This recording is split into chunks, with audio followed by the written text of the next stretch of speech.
Hello students, जैसा कि हम लोगों ने फर्स्ट चैप्टर स्टार्ट कर दिया था संयुक्त फलन कंपोजिट फंक्शन। कल इसके बारे में हमने थोड़ा बेसिक नॉलेज मैंने आपको दिया था, जिसमें मैंने आपको फलन क्या होते हैं उसके बारे में बताया था। कुछ समुच्चय जिनके निश्चित प्रतीक होते हैं, किस प्रतीक से उनको प्रदर्शित करते हैं, उन समुच्चयों में कौन कौन से अवयव आते हैं, उन सब के बारे में हमने डिस्कशन किया था। कुछ महत्वपूर्ण फलन जो कि महत्तम पूर्णांक फलन, इस तरह के रोमापांक फलन, इस प्रकार के फलनों के बारे में हमने थोड़ा सा बेसिक डिस्कशन किया था। आज हमें जो मेन हमारा पार्ट है 12th क्लास का, हमें उसके ऊपर आना है। हमारा जो चैप्टर है उसका नाम तो है संयुक्त फलन, जिसमें जो 1.1 एक्सरसाइज जो है वो किसके ऊपर आधारित है? फलनों का संयोजन। तो देखिए बच्चों, ये एक्सरसाइज काफ़ी आसान है, काफ़ी बेसिक है, लेकिन आपके लिए थोड़ी नई है, इसलिए आप इसको बड़ी आसानी से समझ भी पाएंगे और आप इसको थोड़ा गौर से समझने का प्रयास करें। बस इसमें ज़्यादा हार्ड वाली बात कुछ भी नहीं है। फलनों का संयोजन, फलनों इसका मतलब बात एक फलन की नहीं हो रही है, बात एक से ज़्यादा फलन की हो रही है। का संयोजन, संयोजन का मतलब हो गया उनको आपस में जोड़ना। तो देखो किस प्रकार से कनेक्ट करना, जोड़ना तो उचित नहीं रहेगा, लेकिन उनको कनेक्ट करना है, एक दूसरे से संबंधित करना, ये ज़्यादा बेटर यहाँ पे शब्द यूज होता है संयोजन के लिए। तो देखिए बच्चों, आप समझने का प्रयास कीजिए। मैं यहाँ पे समझा रहा हूँ आपको अभी दो फलनों का संयोजन। जैसे आपके पास यहाँ पे ये प्रांत है और ये समुच्चय ए है, इसके अंदर एक अवयव है x, इसमें क्या है? एक अवयव x है। यहाँ पे एक दूसरा समुच्चय है, यहाँ पे एक दूसरा समुच्चय है b, यहाँ पे एक दूसरा समुच्चय है b, और यहाँ पर भी मैंने ले लिया एक तीसरा समुच्चय, यहाँ पर मैंने ले लिया एक तीसरा समुच्चय, और इस समुच्चय को मैंने नाम दे दिया यहाँ पे c। अब देखिए बच्चों, यहाँ पे मैंने यहाँ पे तीन समुच्चय लिए हैं a, b और c। यहाँ पे मैं एक फलन ले रहा हूँ f। कौन सा फलन है यहाँ पर? ये f, जो किससे किस में परिभाषित है? a से b में परिभाषित है। फलन f किससे किस में परिभाषित है? a से b में परिभाषित है। मैंने एक फलन ले लिया g। ये g किससे किस में परिभाषित है? ये परिभाषित है b से c में। किससे किस में परिभाषित है? b से c में। तो देखिए बच्चों, यहाँ पे मैं क्या कहना चाह रहा हूँ कि यहाँ पे समुच्चय a के अवयवों को समुच्चय b से जोड़ने का जो काम करता है वो तो है फलन f, और समुच्चय b के अवयवों को समुच्चय c से जोड़ने का जो प्रयास करता है, जो काम करता है, जो नियम बनाया गया है वो है फलन g। तो देखिए बच्चों, यहाँ पे x का फलन f के अंतर्गत यहाँ b में जो अवयव प्राप्त होगा वो प्राप्त होता है हमें f ऑफ x, यानी कि x का f फलन। इसी प्रकार यहां पर fx इस बार अवयव होगा g फलन के लिए। fx का g फलन के अंतर्गत c में जो अवयव प्राप्त होगा वो प्राप्त होता है g ऑफ fx। क्या प्राप्त होता है? g of fx। फिर से समझ लीजिए बच्चों, यहां पे फलन f के अंतर्गत x का यहां जो मुझे b समुच्चय में अवयव प्राप्त होगा उसको मैं बोलता हूं fx। तो ध्यान रहे बच्चों, यहां पे फलन f का प्रांत तो हो गया x, और यहां पे इसका परिसर हो जाएगा fx। ध्यान रहे, g फलन जो है उसका प्रांत होगा इस बार fx, और g फलन का परिसर हो जाएगा g ऑफ fx। तो ये आपको यहां पे समझना पड़ेगा। फिर एक ऐसे फलन की हमने कल्पना की, हमने एक ऐसे फलन की कल्पना की जो डायरेक्ट a से c में परिभाषित हो। किससे किस में परिभाषित हो? डायरेक्ट a से c में परिभाषित हो। तो यहां पे मैंने एक ऐसा फलन ले लिया, यहां से मैंने एक ऐसा फलन लिया जो डायरेक्ट किससे किस में परिभाषित है? a से c में। और ये फलन यहां पर कौन सा फलन कहलाता है? g of fx, g of fx, या इसको हम बोल सकते हैं गॉफ x। क्या बोल सकते हैं? गॉफ x, यानी कि x का f फलन और g फलन, उसके बाद में हमें यहां पे क्या प्राप्त होता है? G of x। इसका सीधा सा मतलब ये हुआ बच्चों कि यहां पर गॉफ x जो है वो किससे किस में परिभाषित होगा? यहां पे जो गॉफ x है वो किससे किस में परिभाषित होगा? वो डायरेक्ट a से c में परिभाषित होगा। यानी कि गोफ फलन का जो प्रांत है वो तो कहलाएगा ए, और इसका जो परिसर है वो कहलाएगा, या सह प्रांत मान सकते हो, वो कहलाएगा सी। तो यहां पे एक फलन जो डायरेक्ट ए से सी में परिभाषित होता है, जो दो फलनों के संयोजन से प्राप्त होता है, उसको हम बोलते हैं गोफेक्स। तो यहां पे एफ और जी फलन का संयोजन किस रूप में प्राप्त हुआ है? हमें गोफेक्स के रूप में प्राप्त हुआ है।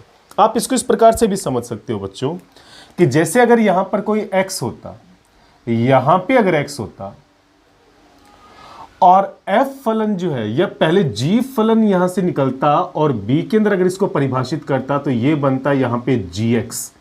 ये क्या बनता है यहां पे? जी एक्स। अब यहां पर ये जो जी एक्स है, ये फलन एफ के अंतर्गत समुच्चय ए से संबंधित होता, तो ये बनता एफ ऑफ जी एक्स। यहां पर ये क्या बनता? F of g x. फिर से समझ लो बच्चों, मैं इसको थोड़ा उल्टा समझाने की बात करूं। मैंने पहले एफ फलन और बाद में जी फलन लिया था। इस बार मैं पहले यहां पे ले रहा हूं जी फलन और उसके बाद में मैं ले रहा हूं एफ फलन। अगर मैं अवयव एक्स को यहां पे सी के अंतर्गत मानता हूं और उस अवयव को जी के द्वारा जोड़ता हूं और उसका आउटपुट परिणाम मुझे प्राप्त होता है समुच्चय बी में। समुच्चय बी के अंदर जो आउटपुट प्राप्त होता है यानी कि जी एक्स, वो जो है फलन एफ के अंतर्गत किससे जाके जुड़ता है? समुच्चय ए के अवयवों से। तो एक ऐसा फलन जो डायरेक्ट सी से ए में परिभाषित हो जाए, जो क्या हो जाए? डायरेक्ट सी से ए में। तो देखिए बच्चों, जब एक्स जी के अंतर्गत बी में आया तो वो बना जी एक्स। जी एक्स जो है वो एफ के अंतर्गत जब ए में आएगा तो वो बनेगा एफ ऑफ जी एक्स, और इस एफ ऑफ जी एक्स को मैं डायरेक्ट सी से ए में परिभाषित वाला फलन मानूं, तो इसको हम लिखते हैं एफ ऑफ जी एक्स, और एफ ऑफ जी एक्स का मतलब होता है fog. F of g x को हम लिख सकते हैं फोग, और ये वो फोग नहीं है जो आजकल टीवी में कुछ ज़्यादा ही चलता है। तो ध्यान रहे बच्चों, ये हो जाएगा यहाँ पे सी से ए में परिभाषित होने वाला फोग फलन। यानी साफ है, यहाँ पे बिल्कुल सिंपल है कि यहाँ पे जो फोग एक्स है, यहाँ पे जो फोग एक्स है वो सी से ए में परिभाषित होगा। किससे किस में परिभाषित होगा? सी से ए में परिभाषित होगा। बस आपको यही बातें यहाँ पे ध्यान रखनी है। और ये तो कहलाएगा ए से सी में गोफ, और सी से ए वाला कहलाता है यहाँ पे फोग। तो देखा बच्चों, आपको समझ में आया फलनों का संयोजन किस प्रकार से हम लोग यहाँ पे परिभाषित कर सकते हैं। एक बार फिर से, जरूरी नहीं है हम हमेशा दो ही फलन का संयोजन करें, हम तीन फलनों का संयोजन भी प्राप्त कर सकते हैं। चलिए देखिए तीन फलनों का संयोजन कैसे होता है। यहाँ पर देखिए बच्चों, वही मैं समुच्चय ए ले रहा हूँ। यहाँ पे है समुच्चय ए, यहाँ पे है समुच्चय बी, ये हो गया समुच्चय बी। यहाँ पे है समुच्चय सी, ये हो गया समुच्चय सी। और यहाँ पर मैंने एक और समुच्चय ले लिया डी। कौन सा समुच्चय ले लिया? डी। समुच्चय ए के अवयव समुच्चय बी से फलन एफ के अंतर्गत कनेक्टेड है। कौन से फलन के अंतर्गत? एफ के अंतर्गत। बी के अवयव जो हैं वो सी से फलन जी के अंतर्गत कनेक्टेड है, और सी समुच्चय के अवयव डी से जो है वो किसी तीसरे फलन एच के अंतर्गत कनेक्टेड है। तो देखिए बच्चों, मैंने आपको यहाँ पे बताया था, अगर यहाँ पे मैं x लेता हूँ तो मुझे उस x का जो f प्रतिबिंब है, यानी कि b के अंदर उसका जो परिणाम है वो fx के रूप में प्राप्त होता है। fx का g प्रतिबिंब के अंतर्गत जो c में परिणाम प्राप्त होगा वो होगा g ऑफ fx। क्या प्राप्त होगा? g of fx। और g ऑफ fx का जो h के अंतर्गत परिणाम प्राप्त होता है वो होता है h of g of fx। क्या प्राप्त होगा? h of g of fx। तो अगर कोई फलन डायरेक्ट a से c में परिभाषित है तो वो तो कहलाता है यहां पे g ऑफ fx। क्या कहलाता है यहां पे? g ऑफ fx, और इसको हम बोलते हैं गोफेक्स। क्या बोलते हैं इसको हम लोग? गोफेक्स।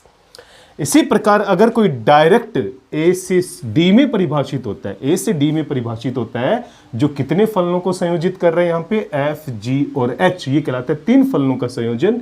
ये कहलाता है h of g of fx, और इसको हम लोग लिख सकते हैं h of g of f। क्या लिखेंगे इसको हम लोग? h of g of f। तो बच्चों ये कहलाते हैं यहाँ पे तीन फलनों का संयोजन। तो सिंपल है यहां पर बच्चों ध्यान रखने वाली बात सिंपल यही है कि यहां पे x को x के प्रतिबिंब को हम fx से जानते हैं। यहाँ पे x का अगर प्रतिबिंब की बात करूं तो वो क्या कहलाता है, fx, यानी fx जो है वो x का प्रतिबिंब है और x जो है वो fx के लिए पूर्व प्रतिबिंब है। ये थोड़ी सी कुछ इसकी टेक्निकल भाषा है, लैंग्वेज है जो आपको ध्यान में रखनी होगी।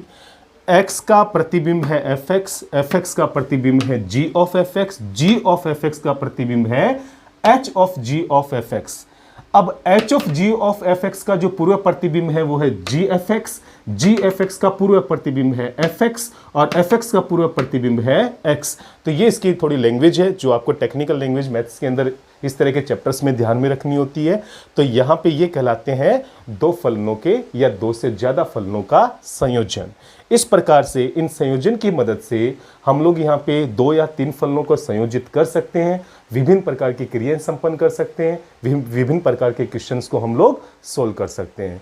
तो सिंपल यहाँ पे अगर f और g दो फलनों को डायरेक्ट a से c में अगर मैं कनेक्ट करता हूं तो वो बनता है मेरे पास यहाँ पे गोफेक्स, यानी कि गोफेक्स जो है वो किस में परिभाषित होगा, a से c में। अगर मैं 3 फलनों के संयोजन की बात करूं डायरेक्ट जो a से d में परिभाषित है तो वो कहलाता है मेरे पास यहाँ पे h of g of f, h of g of f, जो डायरेक्ट a से किस में परिभाषित होता है, d में परिभाषित होता है। तो यहाँ पे गोफ का प्रांत तो कहलाता है a और सह प्रांत हो जाएगा c, और इस फलन का जो प्रांत है वो a और सह प्रांत हो जाएगा d। तो बच्चों ये होता है यहाँ पे फलनों का संयोजन। तो इन फलनों के संयोजन के बारे में जो डेफिनेशंस हैं, इनके बारे में जो थोड़ी और जानकारियां हैं वो मैं आपको पीडीएफ के माध्यम से आपको उपलब्ध करा दूंगा। आपको केवल यहाँ पे समझना है और उसका अनुसरण करना है। अब बढ़ते हैं आगे क्वेश्चन की तरफ। तो देखिए बच्चों, हम यहाँ पे हमें दो फलन यहाँ पे दिए गए हैं fx और gx। यहाँ पे फलन f जो है वो r से r में परिभाषित है, g जो है वो भी r से r में परिभाषित है। मुझे इन दोनों फलनों के संयोजन फोगेक्स और गोफेक्स निकालने हैं। तो इनकी विधि जो है बच्चों वो काफी आसान रहेगी, आप एक बार देखेंगे जरूर आपके समझ में आ जाएगा। तो देखिए बच्चों, मैं सबसे पहले निकाल रहा हूं यहाँ पे फोगेक्स। क्या निकाल रहा हूं यहाँ पे, फोगेक्स। फोगेक्स निकालने का जो यहाँ तरीका होगा सिंपल है। एफ फलन को आप बाहरी रखोगे, ऑफ के स्थान पे आपको लेना है बड़ा ब्रैकेट और अंदर जो है वो gx फलन रहेगा, f ऑफ gx, जिसको मैं डायरेक्ट क्या बोल सकता हूं, फोग बोल सकता हूं।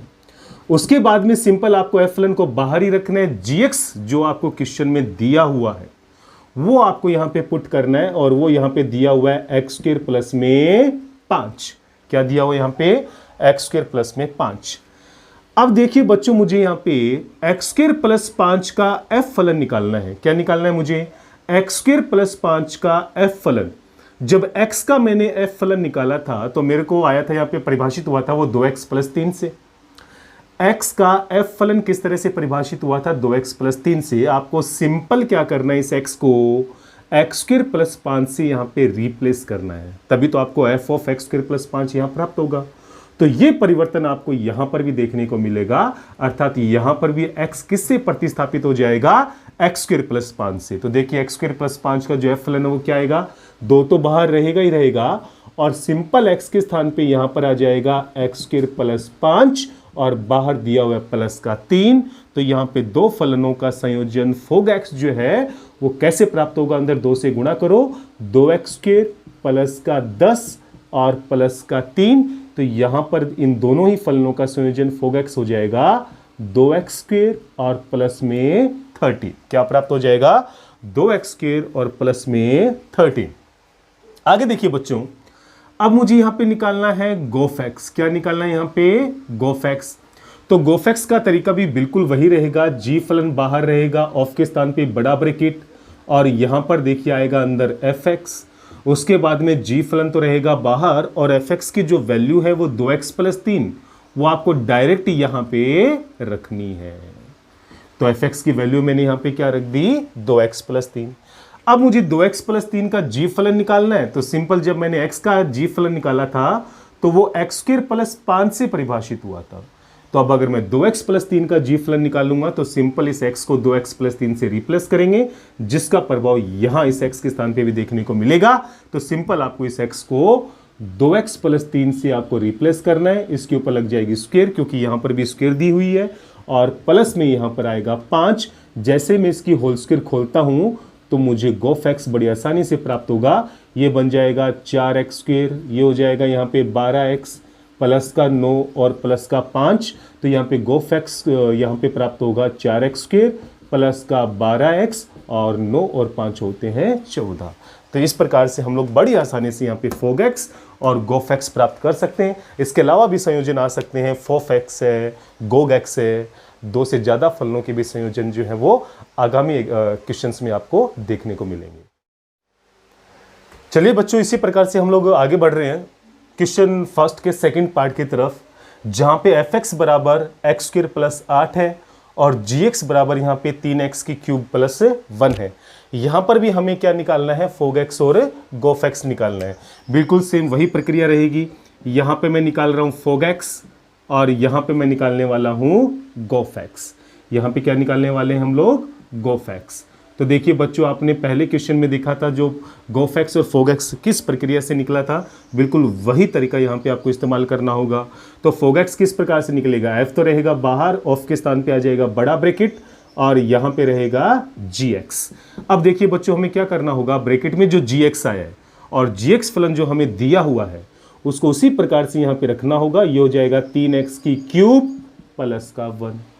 अब मुझे यहाँ पे 3x³ प्लस 1 का f फलन निकालना है। तो जब x का f फलन निकाला था तो वो परिभाषित था x² प्लस 8 से।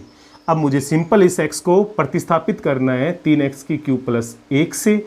तो देखिए बच्चों, ये जो x है वो भी किस में चेंज हो जाएगा, 3x³ प्लस 1 से प्रतिस्थापित हो जाएगा। तो इसका f फलन क्या प्राप्त होगा हमें, ये हो जाएगा 3x³ प्लस 1 की होल स्क्वायर यानी कि x की स्क्वायर और प्लस में यहाँ पर आ जाएगा 8। अब मुझे सिंपल इसका होल स्क्वायर खोलना है a प्लस बी की होल स्क्वायर की फॉर्मूले से। तो ये आ जाएगा यहाँ पे 9x³ प्लस में आ जाएगा 6x³ प्लस में आएगा 1 और प्लस में आएगा 8। तो मैंने यहाँ पे a प्लस बी के होल स्क्वायर की आइडेंटिटी लगा दी। अब इसका फाइनल आंसर हो जाएगा यहाँ पे 9x³ प्लस में आएगा 6x³ और 8 और 1 हो जाएगा 9 और ये हमें 2 फलनों का संयोजन यानी कि फोगैक्स प्राप्त हो जाएगा। अब देखिए बच्चों, यहाँ पे मुझे निकालना है गोफैक्स, जिसकी प्रक्रिया वही रहेगी। g फलन तो रहेगा बाहर और fx जो है वो आ जाएगा अंदर। अब देखिए बच्चों, g फलन तो रहेगा बाहर और fx फलन जो आपको क्वेश्चन में दिया हुआ है x² प्लस 8, वो आपको यहाँ पे रखना पड़ेगा। तो यहाँ आ जाएगा x² प्लस में 8। अब देखिए, आपको x² प्लस 8 का g फलन निकालना है। जब आपने x का g फलन निकाला था तो वो तो था 3x³ प्लस 1। अब सिंपल आपको x को प्रतिस्थापित करना है x² प्लस 8 से। तो आगे जो वैल्यू दे रखी है वहां पर भी x किससे प्रतिस्थापित हो जाएगा, x² प्लस 8 से। तो देखो वैल्यू क्या आएगी, 3 तो बाहर गुणा में दिया हुआ है, x के स्थान पे आपको रखना पड़ेगा x² प्लस 8 की होल क्यूब, क्योंकि यहाँ पर क्यूब है, और प्लस में यहाँ पर है 1। तो देखिए बच्चों, अब इसको केवल आप सिंप्लीफाई कर दो। हम इसकी कैलकुलेशन को सोल्व करते हैं तो 3 तो रहेगा बाहर, यहाँ a प्लस बी की होल क्यूब का फॉर्मूला अप्लाई करना है। तो a प्लस बी की होल क्यूब की आइडेंटिटी आपको सबको अच्छे से पता है, a की क्यूब प्लस b की cube plus 3a² b plus 3ab²। उसी फॉर्मूले से मैं चल रहा हूँ। तो देखिए पहले मैं कर रहा हूँ यहाँ पे a की क्यूब, ये तो हो गया a की क्यूब, प्लस में हो गया यहाँ पे b की क्यूब, प्लस में हो जाएगा 3a² b और यहाँ पर आ जाएगा 3ab²। क्या आ जाएगा यहाँ पे 3ab² और प्लस में लास्ट में दिया हुआ है 1। तो देखिए बच्चों, यहाँ पे मैंने कौन सा फॉर्मूला लगाया है, a प्लस बी की होल क्यूब, a की क्यूब प्लस b की cube plus 3a² b plus 3ab² और लास्ट में प्लस का 1 जो दिया हुआ था। अब हम इसको थोड़ा सोल्व करते हैं। तो बाहर 3 दिया हुआ है, x² की क्यूब जो होती है वो x की घात 6 होती है, 8 की घात 3 होती है यहाँ पे 512। क्या होती है यहाँ पे 512। उसके बाद में देखिए यहाँ पे 8 दिया हो जाएंगे 24 और x के ऊपर जो घात आएगी वो 4 आएगी, क्योंकि x² का जब वर्ग करेंगे तो x की घात 4। पे देखिए बच्चों क्या आने वाला है, 8 का वर्ग होता है 64 और 64 को 3 से इंटू करेंगे तो 192। तो यहां पर आ जाएगा आपके पास 192x² और प्लस का 1 रहेगा बाहर। तो देखिए बच्चों यहां पे जो गोफ एक्स आने वाला है वो आप इसको 3 से अंदर मल्टीप्लाई कर दीजिए। तो देखिए आ जाएगा यहां पे 3x⁻6, ये आ जाएगा आपके पास 3 दूआ 6, 3 एका 3, 3 5 15, 24 तिया होते हैं 72x⁻4 और ये हो जाएगा 3 दूआ 6, 3 नीम 27, 3 नीम कितना होता है यहाँ पे 27 और कैरी हो जाएगा 2, 3 एका 3, 3 और 2 5, 576x² और प्लस में 1। तो जो फाइनल आंसर है गोफ एक्स वो हमें क्या प्राप्त होगा बच्चों 3x⁻6 प्लस में मैं लिख देता हूँ 72x⁻4, उसके बाद मैं लिख देता हूँ यहाँ पे 576x² और 1536 में जब एक को जोड़ेंगे तो वो हो जाएगा यहाँ पे 1537। तो इस प्रकार से हमें यहाँ पे गोफ एक्स जो है थोड़ी सी कैलकुलेशन के बाद में बढ़ते हैं सेकंड क्वेश्चन की तरफ। सेकंड क्वेश्चन में हमें यहाँ पे दिया हुआ है यदि समुच्चय ए जिसमें 3 अवयव हैं ए बी सी, समुच्चय बी में 3 अवयव हैं यू वी और डब्ल्यू, फलन एफ जो है वो समुच्चय ए से बी में परिभाषित है, फलन जी जो है वो समुच्चय बी से ए में परिभाषित है और किस प्रकार से परिभाषित है कि यहां पे एफ रिलेशन जो है वो ए वी बी यू और सी डब्ल्यू से प्राप्त हो रहा है और यहां पे जी संबंध के अंतर्गत जो कर्मित युग्मों का समुच्चय हमें प्राप्त हो रहा है वो यू बी वी ए और डब्ल्यू सी के रूप में हमें प्राप्त हो रहा है। देखिए बच्चों पहले तो आपको ये एफ और जी के अंतर्गत जो ये वैल्यूज दे रखी हैं, जो कर्मित युग्म हमें दे रखे हैं, पहले तो आपको इनको समझना पड़ेगा कि इनका मतलब क्या होता है, इस प्रकार से रिप्रेजेंटेशन का मतलब क्या होता है। देखिए बच्चों मैंने आपको बताया था यहाँ पे कि जैसे यहाँ पे कोई एक समुच्चय है A और यहाँ पे समुच्चय है B, जैसा कि यहाँ पे समुच्चय में 3 अवयव दे रखे हैं A B C, ये मैं सिर्फ आपको समझाने के पर्पज से बता रहा हूँ, उतारना नहीं है। और यहाँ पे समुच्चय B में 3 अवयव हैं U V और W। तो यहाँ पे F फलन ये समझाने का प्रयास कर रहा है कि जिसमें AV कर्मित युग्म आया है, इसका सीधा सा मतलब होता है कि समुच्चय A कि जो A अवयव का प्रतिबिंब है वो V होगा, यानी A जो है वो किससे जाके जुड़ेगा V से जाके जुड़ेगा। इसी प्रकार B अवयव का जो प्रतिबिंब है वो U होगा, तो B का जो प्रतिबिंब है वो यहां पर क्या होने वाला है U और C का जो प्रतिबिंब है वो क्या होने वाला है W और ये सब कौन से फलन के अंतर्गत होंगे, यहां पे F फलन के अंतर्गत होंगे। तो यहां पे F फलन के अंदर जो हमें रिलेशन प्राप्त हो रहा है A का V के साथ, B का U के साथ और C का W के साथ, इसको लिखने का एक और तरीका भी होता है। मैं इसको इस प्रकार से भी लिख सकता था कि F फलन के अंतर्गत यहां पे A का जो रिलेशन है वो V के साथ है, F फलन के अंतर्गत जो यहां B का रिलेशन है वो U के साथ है और F फलन के अंदर जब X के स्थान पे मैंने C रखा तो मुझे परिणाम स्वरूप वहां पे W प्राप्त हुआ। तो यहाँ पे इस प्रतिचित्रण को प्रदर्शित करने के हमारे पास 2 प्रकार के तरीके हैं, चाहे तो हम कर्मित युग्मों के रूप में लिख सकते हैं या फिर मैं इन तीनों ही रिलेशन को इस प्रकार से भी परिभाषित कर सकता हूं। इसी प्रकार देखिए बच्चों जी फलन के अंतर्गत अगर हम लोग बात करें तो देखिए आप इसी डायग्राम को फिर से समझने का प्रयास करें। वही समुच्चय A है, इस बार यहां पे डाल देते हैं समुच्चय B को पहले, क्योंकि G फलन B से A में परिभाषित है और ये हो जाएगा समुच्चय A। इसमें अवयव हैं U V और W और इसमें अवयव हैं वही A B और C।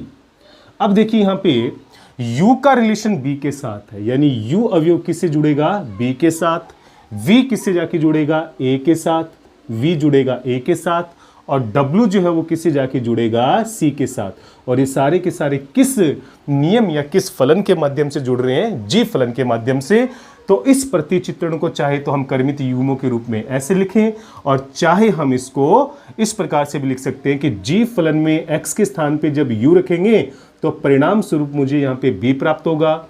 G फलन में जब मैं यहाँ पे V रखूंगा तो परिणाम स्वरूप मुझे A प्राप्त होगा और G फलन में जब X के स्थान पे W रखूंगा तो परिणाम स्वरूप मुझे C प्राप्त होगा।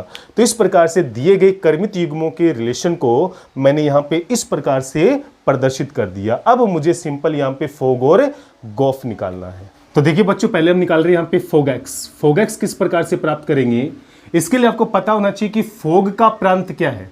देखो बच्चों सिंपल यहाँ पे F का प्रांत दिया हुआ है A से B, G का प्रांत है B से A।